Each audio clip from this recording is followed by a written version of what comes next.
கர்த்தர் யோசேப்போடு இருந்தார். அவன் காரிய சித்தியுள்ளவனானான்.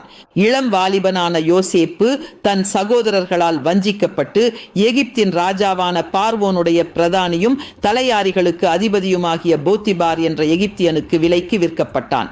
ஆனால் கர்த்தர் அவனோடு இருந்தார் என்பதை அந்த எஜமான் அறிந்தது மட்டுமல்ல, யோசேப்பும் நன்கு உணர்ந்திருந்தான்.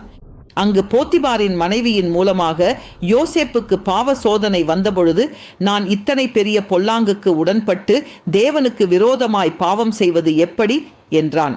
யோசேப்பின் அருகில் அவனது தாயோ தகப்பனோ சகோதரர்களோ நண்பர்களோ எவரும் இல்லை. தவறுவதற்கு அதிகமான வாய்ப்பு இருந்த போதிலும் அவன் பாவம் செய்யவில்லை.